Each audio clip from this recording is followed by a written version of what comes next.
आप सभी भक्तों का प्रेम भगवान के प्रति जो बढ़ा है वह इस नाम की ही महिमा है। जिसने भी भगवान को पाया है सिर्फ इस हरि नाम से। ठाकुर जी कहते हैं मुझे पाने का तो एक ही तरीका है, मेरे नाम का स्मरण। और जितने प्रेम से भगवान के नाम का सुमिरन किया जाता है ठाकुर जी उतना ही हमारे करीब आते हैं। इसका प्रत्यक्ष अनुभव जितने भी भक्त हैं उनको हुआ है और इसीलिए उन्होंने दृढ़तापूर्वक सबने कहा है कि भगवान का नाम लेंगे तो जो अपने आप को जो अनुभव होगा वो अनुभव बताने की चीज़ नहीं है, सिर्फ अनुभव अपने आप ही ऐसी तृप्ति देता है कि आपका मन हमेशा प्रसन्न रहेगा। कैसी स्थिति खराब हो सांसारिक दृष्टि से, लेकिन आपके मन में हमेशा आनंद रहेगा। भगवान कहते हैं यही मेरे नाम की महिमा है कि संसार के कष्टों से वो भक्त हमेशा अप्रभावित रहेगा जो मेरे नाम का स्मरण करेगा। इसलिए हरे संकीर्तन हमें इस भौतिक जगत की आग से, इस दावा अग्नि से हमको बचाता है। संसार दावा अग्नि है ये, और चैतन्य महाप्रभु कहते हैं कि इससे बचने का एक ही उपाय है जो उन्होंने आज से 550 साल पहले हम लोगों को सुझाया, होता हरे नाम का संकीर्तन। बोले कलयुग में और इसके अलावा कोई उपाय नहीं है इन कष्टों से छूटने का। वरना तो जीवन में इतने कष्ट हैं कि आदमी आज कष्टों से घिरा हुआ है और वो अपने कष्टों को बता भी नहीं पाता, खुद ही घुटता रहता है, जिसका परिणाम ये होता है कि मनुष्य डिप्रेशन में चला जाता है। अभी मैं एक रिपोर्ट पढ़ रहा था तो पता लगा कि खाली हमारे भारतवर्ष के अंदर ही 6 करोड़ से ज़्यादा लोग डिप्रेशन का शिकार हैं। हालात उनके सामने ऐसे हैं, बच्चों की समस्या है या परिवार की है या कोई और कष्ट है, तो मनुष्य किसी से कह नहीं पाता, अपनों से भी, पत्नी से नहीं कह पाता, वो सबसे उसकी करीब में है, भाई से नहीं कह पाता, पुत्र से नहीं कह पाता, और मित्रों की तो आजकल बात ही छोड़िए, क्योंकि आप उन्हें अपना कष्ट सुनाएंगे तो वो हंसेंगे। तो मनुष्य घुट रहा है अपने अंदर। 6 करोड़ से ज़्यादा तो ये वो लोग हैं जो हॉस्पिटल में पहुंच चुके हैं इस देश में, और सोचिए ऐसे तमाम लोग होंगे जो जिनके बारे में लोगों को पता भी नहीं है वो किस तरह का जीवन झेल रहे हैं बेचारे, उन कष्टों को सहे जा रहे हैं।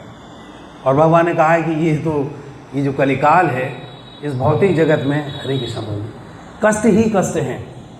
यहाँ ये सोचना कि यहाँ कोई आराम मिल जाएगा, भगवान कहते हैं ये भूल जाइए, यहाँ ये हो ही नहीं सकता, असंभव है।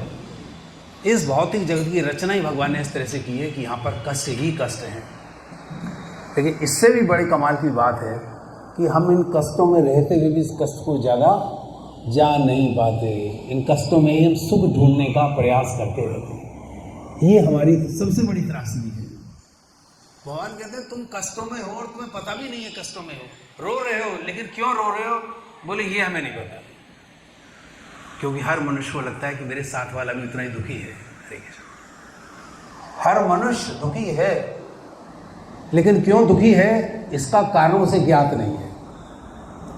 अपने आसपास सबको देखता है, सब मेरे जैसे ही हैं, सभी तो रो रहे हैं, तो इस बात से उसको बड़ा संतोष होता है कि चलो ठीक है कि सबकी स्थिति मेरे जैसी ही है, और इसी में हम सुखी होने का प्रयास करते हैं।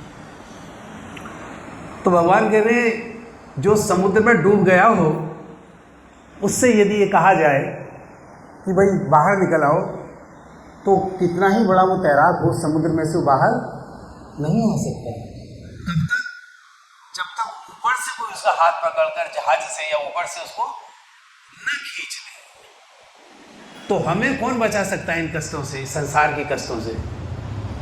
वही भगवान ही हमको बचा सकते हैं। अथवा भगवान अपने किसी पार्षद को, अपने किसी भक्त को यहाँ भेजते हैं जो हमें इन कष्टों से उबारता है, और वो हमको हाथ पकड़ के ऊपर खींच लेते हैं, और इस संसार से बाहर निकलने का कोई तरीका नहीं है। तो भगवान के नाम, हरे कृष्ण बोले, भगवान के नाम की जो महिमा है वो यही है कि कितने ही कष्टों में हों हम, अगर हमें शांति चाहिए, आनंद चाहिए, तो भगवान का नाम हमारे लिए जहाज के समान है। जैसे जहाज में चले जाना तो वहाँ सुरक्षित हो जाते हैं। तो हम जिस जहाज पर चलने का प्रयास कर रहे हैं वो जहाज है हरि नाम का। इस जहाज में जो चढ़ गए वो सुरक्षित हैं, और जो बाकी समुद्र में नीचे गए हुए हैं वो इस भव सागर में, संसार को कहते हैं भव सिंधु, संसार क्या है? सागर है। यहाँ कष्ट ही कष्ट है, और कष्टों का जो कारण है वो इस शरीर के साथ जो इस जगत में पैदा हुआ है, इसकी जो संरचना हुई है उसके कारण है। पहले भी हम लोग इसके बारे में चर्चा कर चुके हैं कि ये जगत 3 चीज़ों से परिपूर्ण है जो हमारे पूरे व्यक्तित्व को, हमारी पर्सनैलिटी को, हमारी दुनिया को सबसे ज़्यादा प्रभावित करते हैं। वो है 3 गुण, सतोगुण, रजोगुण और तमोगुण। हरे कृष्ण। तो इन कष्टों का निवारण तो हो ही नहीं सकता। जो चीज़ हमारी पर्सनैलिटी में, हमारे व्यक्तित्व के अंदर है, हमने जो ड्रेस पहनी हुई है, इस जगत में कितनी ड्रेसें हमारे पास जो हम पहन सकते हैं? 84 लाख हमारे पास ड्रेस हैं। 84 लाख ड्रेस। भगवान ने कितनी सुविधा दी हुई है। बोले एक ड्रेस नहीं, 84 लाख ड्रेसें आप पहनिए। हम तो घर में 10-20 ड्रेस पहन सकते हैं ज़्यादा पहनेंगे तो धोने और उसको साफ करने की दिक्कत होगी। भगवान कहते मैंने 84 लाख ड्रेसें आपके लिए तैयार की हुई हैं, आपको कौन सी ड्रेस चाहिए आप ही बताइए। तो चॉइस हमारी है। भगवान कहते हैं जौन सी चाहे वो ड्रेस मैं आपको दे दूंगा, क्योंकि ये जो 3 गुण हैं, सतोगुण, रजोगुण और तमोगुण, हर व्यक्ति के अंदर अकेला एक गुण नहीं होता, या 2 गुण नहीं होते, या 3 गुण नहीं होते। इन सबका मिश्रण है। किसी अंश में सतोगुण ज़्यादा होता है तो आदमी धर्म की अच्छी बातें करता है भगवान की। किसी में रजोगुण ज़्यादा होता है, रजो यानी कामना, लोभ का जो प्रतीक है, तो व्यापार की, पैसे की, धन की बातें ज़्यादा करेगा। और किसी में तमोगुण का प्राधान्य ज़्यादा होता है, तो ऐसे व्यक्ति से हम बात करेंगे तो हमेशा मूर्खता वाली बातें करेंगे, शराब की बातें करेंगे, पीने पिलाने की बातें करेंगे, जुआ खेलने की बातें करेंगे। प्रमाद, निद्रा और आलस्य, ये तमोगुण प्रधान है। ऐसा व्यक्ति जो सिर्फ ज़्यादा सोता हो, बहुत आलसी हो और काम न करने की उसकी इच्छा ना होती हो, वो तमोगुणी है। मान कहते हैं ऐसा व्यक्ति तमोगुणी है। वो बातें बनाता रहेगा दुनिया भर की, जैसे शेख चिल्ली होता है ना, तमाम दुनिया भर की, लेकिन करना कुछ नहीं है। और जो रजोगुणी है वो संसार में रत रहते हैं 24 घंटे, busy in hard working day and night. 24 घंटे वो लोग काम करते हैं। पैसा कमाना है हमको, धन कमाना है। लोभ उसका सिम्टम है। ऐसा व्यक्ति हमेशा उसको धन चाहिए, किसी भी तरीके से, कैसे भी धन मिल जाए, उसे बस तरकीब बता दीजिए। वो पूछेगा आपसे, भाई कैसे धन कमा सकते हैं, मुझे बहुत बड़ा आदमी बनना है। तो ये जो रजोगुण है संभवतः हम सब में सबसे ज़्यादा तमोगुण और रजोगुण है। सतोगुण की जो प्रधानता है वो अल्प है, थोड़ी है।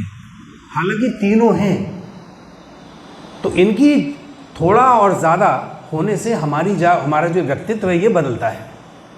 इसलिए आप सामने से जब आपसे किसी व्यक्ति से बात होती है तो थोड़ी देर में आपको पता लगने लगता है कि ये बिजनेस में, दुकानदारी में, धन में इसकी बड़ी आसक्ति है, या इसकी शराब में, जुए में, या और गर्हित जितने भी निंदनीय कार्य में है जिसकी उसमें आसक्ति है, वो तमोगुणी है। और जो व्यक्ति आपसे मिलकर भगवान की बातें करे तो समझ जाना चाहिए कि ये व्यक्ति सात्विक है।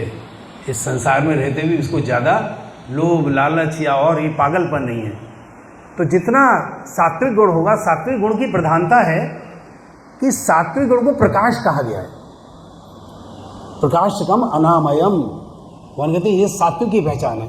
उस व्यक्ति का तेज, उसके चेहरे पे जो आनंद, जो संतुष्टि होगी, दूर से लगेगा ये व्यक्ति शांत है, इसे कोई जल्दी नहीं है, इसे कोई परेशानी नहीं है। कपड़े इसने मामूली पहने हैं, इसके पास कोई सोना चांदी गहना भी नहीं है, लेकिन बाहर से देखने पर वो इतना शांत, इतना अच्छा महसूस होता है। तो ये सतोगुण की पहचान है। और वो जो जिनके चेहरे पे बदहवासी है पूरी तरह से, मेरे पास टाइम नहीं है, time is very precious, I don't have time, मुझे अभी फ्लाइट पकड़नी है, मुझे वहाँ जाना है, मुझे यहाँ जाना है, मुझे ये करना है, मुझे वो करना है। जो पागलों की तरह दिन रात भागा फिर रहा है। वो कह रहे हैं हमारी हज़ारों मीटिंग है, मुझे अभी वहाँ मीटिंग अटेंड करनी है, मेरी वो बिजनेस मीट है वहाँ पे। तो भगवान कहते हैं ये जो बदहवासी है, मन में जो अशांति, लोभ क्या करता है, हमारी शांति छीन लेता है, हमारी शांति छीन लेता है। तो ये अशांत जो है, अशांति उसका लक्षण है। जो आदमी अशांत है, परेशान है, समझ लीजिए इसको रजोगुण ने पूरी तरह से ग्रसित किया हुआ है। और तमोगुणी का तो हमने बताया ही कि तमोगुणी तो मूर्ख है, मूढ़ है। वो उसको बेचारे को यही नहीं पता मेरे लिए अच्छा क्या है और मेरे लिए बुरा क्या है। वो तो बस एक नशे में है, बस मूढ़ है। मूढ़ का अर्थ ये भी है कि जो चार पैर वाले हैं उसमें और हमारे में कोई फर्क नहीं। उसकी वृत्ति सिर्फ वही है, सिर्फ अपने से कंसर्न है, अपनी देह के अलावा उससे और किसी से कोई कंसर्न नहीं है, उसका कोई संबंध नहीं है। बस खाने को मिल जाए, अपना स्वार्थ पूरा हो जाए, बाकी बोले बाहर में जाए, मुझे कोई मतलब नहीं। ऐसे लोगों का ना अपने परिवार से, ना समाज से, किसी से कोई कंसर्न नहीं होता। तो ये स्वार्थ की सबसे नीची डिग्री है, सबसे नीची। तो भगवान कहते हैं कि जो तमोगुणी हैं, सबसे ज़्यादा खतरा ऐसे लोगों से है। ऐसा व्यक्ति अगर आपके पास थोड़ी देर भी अगर उसकी संगत आपके पास रहेगी तो उसका जो प्रभाव है बहुत ज़्यादा हमारे ऊपर आएगा। इसलिए हम पूरा प्रयत्न करें कि सतोगुणी लोगों के पास बैठें, जहाँ भगवान की चर्चा है, जिन्हें भगवान का नाम अच्छा लगता है, जो भगवान के बारे में जानना चाहते हैं, जो भगवान की कथा जिनको अच्छी लगती है, वो भगवान कहते हैं ये सतोगुणी है। तो सतोगुण से हमारा कल्याण हो सकता है। भगवान कहते हैं अगर सतोगुण में या सतोगुण के लोगों के साथ आपका संग हो गया तो सबसे बड़ा लाभ ये होगा कि सतोगुण मुक्ति का रास्ता है, मार्ग है। मुक्ति मार्ग यहीं से है, जहाँ भगवान का हमारे जीवन में प्रवेश हुआ और हमारे जीवन में शांति और आनंद का प्रवेश भी शुरू हो जाता है। तो भगवान कह रहे हैं कि ये जो तीन गुण हैं माया के, जो इस जगत के लिए विशेष रूप से बनाए हुए हैं, जगत का मतलब ब्रह्मांड की बात कर रहे हैं। ब्रह्मांड, अंडांतरस्थ परमाणु चयांतरस्थम गोविंदम आदि गोषम। कौन कहते जो ब्रह्मांड का मतलब ब्रह्म जमा अंडा, ब्रह्मांड। तो ब्रह्म क्या है? यूनिवर्स, ये पूरा जगत, 14 भुवन जिसमें है, 7 ऊपर है इसमें और 7 इसमें नीचे हैं, पाताल तक, उधर सत्यलोक यानी ब्रह्मलोक तक 14 भुवन है ये। और इसके अंदर अनंत हमारे ग्रह हैं तमाम इसके अंदर। और इस पूरे ब्रह्मांड के अंदर इसकी शक्ल कैसी है, शेप कैसी है? अंडे जैसी, इसलिए इसको ब्रह्मांड कहा जाता है। बोले इस ब्रह्मांड के अंदर ये जो तीनों गुण जिनकी हम बात कर रहे हैं, ये सारे सबके अंदर, हर प्राणी में जो इस ब्रह्मांड के अंदर है उसके अंदर ये सारे गुण हैं, तीनों गुण हैं। और इन तीनों गुणों की प्रधानता या न्यूनता, ये कम या ज़्यादा, ये उसी अनुसार है, उसी मात्रा क्वांटिटी में हमको मिले हुए हैं जिस हिसाब से हमने कर्म किया है। जैसा जैसा हमने कर्म किया इस जन्म में, वो हमारे अगले भविष्य का, अगले जन्म का उससे निर्माण होगा। आप ज़्यादा यहाँ भगवान की चर्चा करते हैं, कथाएं सुनते हैं ठाकुर जी की, आपकी वृत्ति बदल जाएगी, सत्वगुण का प्राधान्य आपके जीवन में आ जाएगा। तो अगले जन्म में, अगर इस जन्म में हम मुक्त नहीं हुए तो भगवान कहते हैं अगली बार धीमताम मैं आपका जन्म ऐसे मनुष्यों के घर में दूंगा जहाँ दिन रात ठाकुर जी की बात होती है, या ऐसे किसी धनवान पुरुष अंबानी के घर में जन्म दे दूंगा जहाँ खाने पीने की दिक्कत ही नहीं है, बस एक ही काम है भगवान का भजन करो, जहाँ मेरे लिए सुविधाएं हैं। भगवान कहते हैं ऐसे लोगों को, क्यों कि पिछले जन्म में आप भगवान का नाम लेते रहे। अगर नहीं मुक्त हो पाए तो भगवान कहते हैं अगले जन्म में तुम्हें फिर ऐसा और एक अवसर देता हूँ ताकि आप उस जगह और अपनी उन्नति करें सतोगुण में। और ये सतोगुण लास्ट में क्या बन जाता है? शुद्ध सतोगुण। शुद्ध सतोगुण। शुद्ध सतोगुण का क्या मतलब है? शुद्ध सतोगुण का मतलब है इन तीनों गुणों की जिनकी हम चर्चा कर रहे हैं, ये तीनों गुण हमारे से छूट जाते हैं। तमोगुण भी आपसे छूट गया, रजोगुण भी आपसे छूट गया और सतोगुण भी छूट गया। आप शुद्ध सतोगुण में चले गए। और शुद्ध सतोगुण किसकी पहचान है? आत्मा की। आत्मा का जो मूल स्वभाव है हमारा, वो है शुद्ध सतोगुण में हम सत्व जीवात्मा हैं। और उसका रूप कैसा है? चिदानंदमय। और भगवान का क्या नाम है? सच्चिदानंद। तो जब शुद्ध सतोगुण में आते हैं और तीनों गुण हमसे छूट जाते हैं तो हमारी सबसे ज़्यादा प्योर शुद्ध अवस्था होती है। शुद्ध अति शुद्ध। भगवान कैसे हैं? शुद्ध अति शुद्ध, सच्चिदानंद विग्रह। और जब ये तीनों गुण हमसे छूट जाते हैं तो हम भी क्या हो जाते हैं? शुद्ध अति शुद्ध सच्चिदानंद विग्रह। भगवान कहते हैं मेरे समकक्ष, मेरे स्वभाव, मेरी स्थिति में तुम आ जाते हो जब सत्वगुण में आते हैं। और उस गुण की पहचान ये है, इस जगत का कोई लोभ लालच किसी भी तरह का आपको प्रभावित नहीं करेगा। कोई कितना ही आपको कहे कि मैं आप तुम्हें पारस पत्थर देता हूँ, सोने के महल दे देता हूँ, पूरी पृथ्वी का चक्रवर्ती राजा बना देता हूँ, वो कहते हैं कुछ नहीं, सब कबाड़ है। पर द्रव्येषु लोष्टवत। भगवान कहते हैं दूसरे जगत का जो धन है वो कैसा लगता है? लोष्टवत। यानी जैसे कंकड़ और पत्थर होते हैं ना, और आप कंकड़ पत्थर उठा के जेब में नहीं भरते, तो यहाँ की माया, ये धन फिर ऐसा हो जाता है, आप इसे छूना भी पसंद नहीं करते। हरे कृष्ण। जितना भी ये जो हमारा आकर्षण है संसार के प्रति, किस लिए? हमारा लोभ, इसीलिए कि हमें यहाँ का धन चाहिए, यहाँ का यश चाहिए, हमकी यहाँ की प्रतिष्ठा चाहिए। तो भगवान ने इसमें 14वें अध्याय में कहा है, इन्हीं गुणों की बात कर रहे हैं वो। तो